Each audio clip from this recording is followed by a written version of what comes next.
लातूर जिल्ह्यात काँग्रेस पक्षाने संघटनात्मक बांधणी आणि मतदार यादी विशेष पडताळणी मोहिमेला मोठी गती दिली आहे। याच अनुषंगाने लातूर शहर व लातूर जिल्हा काँग्रेस कमिटी यांच्या संयुक्त विद्यमाने आज लातूर येथील काँग्रेस भवनमध्ये 8वे महत्त्वपूर्ण आढावा बैठक संपन्न झाली।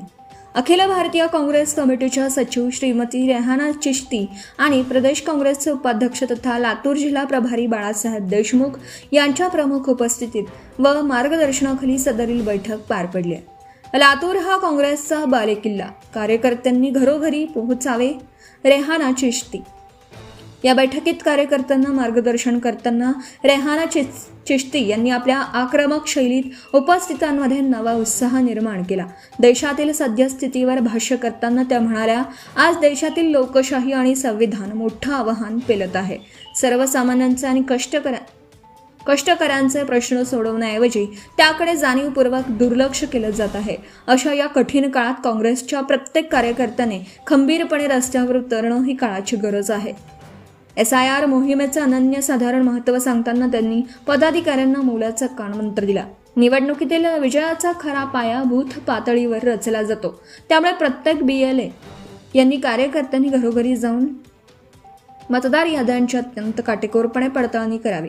कोणाचंही नाव वगळले जाणार नाही आणि प्रत्येक पात्र मतदाराला त्याचा हक्क मिळेल यासाठी डोळ्यात तेल घालून काम करा, असे स्पष्ट निर्देश त्यांनी दिले आहेत। आमदार अमित विलासरावजी देशमुख यांच्या नेतृत्वाखालील कॅन्डल मार्चचे रेहाना चिश्ती यांच्याकडून विशेष कौतुक। या बैठकीत मार्गदर्शन करताना रेहाना चिश्ती यांनी राज्याचे माजी मंत्री तथा लातूर शहराचे आमदार अमित विलासरावजी देशमुख यांच्या नेतृत्वाखाली लातूरमध्ये नुकत्याच काढण्यात आलेल्या भव्य कॅन्डल मार्चचा विशेष उल्लेख केला। त्या म्हणाल्या, लातूरमध्ये नुकताच झालेला हा कॅन्डल मार्च अत्यंत यशस्वी ठरला। यातून जनतेचा काँग्रेस पक्षावरील विश्वास आणि आमदार अमित देशमुख यांच्या खंबीर नेतृत्वाची प्रचिती येते। या शानदार आणि यशस्वी नियोजनाबद्दल मी आमदार अमित विलासरावजी देशमुख यांच्यासह सर्व पदाधिकारी आणि कार्यकर्त्यांचे मनपूर्वक अभिनंदन करतो। या मार्चमुळे लातूर शहरातील कार्यकर्त्यांमध्ये एक मोठी ऊर्जा निर्माण झाल्याचं आणि जनतेमध्ये एक सकारात्मक संदेश गेल्याचंही त्यांनी आवर्जून नमूद केलं। Subscribe now and press the bell icon. Never miss an update.